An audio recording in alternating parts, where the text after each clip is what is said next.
n'exaltant pas les sages, on empêche le peuple de se disputer.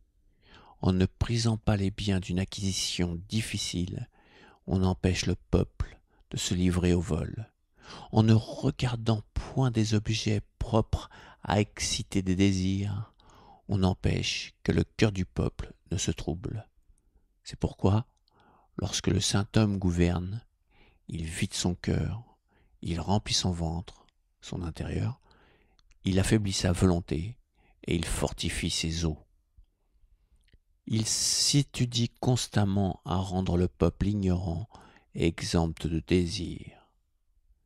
Il fait en sorte que ceux qui ont du savoir n'osent pas agir. Il pratique le non-agir, et alors il n'y a rien qui ne soit bien gouverné. Voilà un verset qui peut aussi bien s'appliquer en politique ou dans la vie personnelle, qui dénonce un noyau que l'on connaît tous bien, l'ego. Lao Tzu attire votre attention sur le fait que d'essayer de se mettre en avant pour avoir réalisé quelque chose attire des ennuis, car cela attire la jalousie.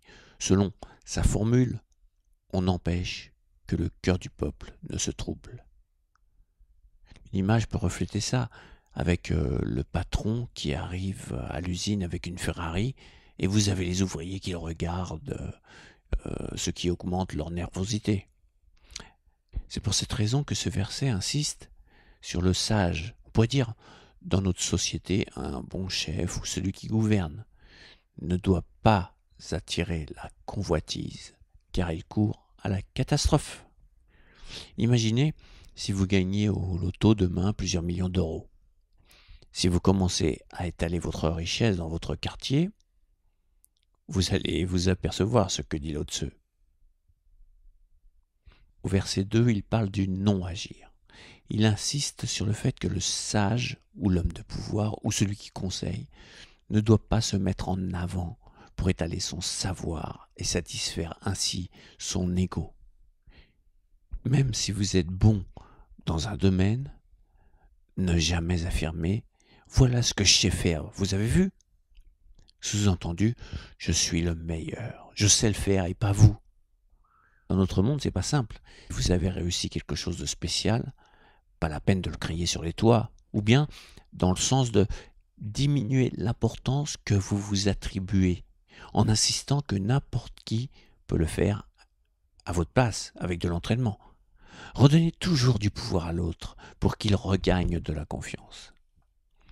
Si vous avez une tendance à avoir un ego important, le premier pas est de diminuer l'autosatisfaction. Tout ce que vous faites est normal, vous n'êtes pas exceptionnel. C'est ce que veut dire Lao Tzu. C'est pourquoi, lorsque le saint homme gouverne, il vide son cœur, il remplit son ventre, son intérieur, il affaiblit sa volonté, il fortifie ses os. C'est-à-dire, il entretient son physique sans avoir aucun désir, aucune volonté ou ambition de se mettre en avant. Alors, c'est sûr que avec les réseaux sociaux, cela accentue justement ce côté narcissique. C'est pas simple. C'est pas simple de ne pas épater la galerie. Pourtant, on devient beaucoup plus heureux quand ce désir a disparu. On m'a demandé comment ne rien faire selon Lao Tzu. Ça intéresse les gens de ne rien faire, et je les comprends. Agir selon le Tao, c'est être à l'écoute de ce que vous voulez vraiment.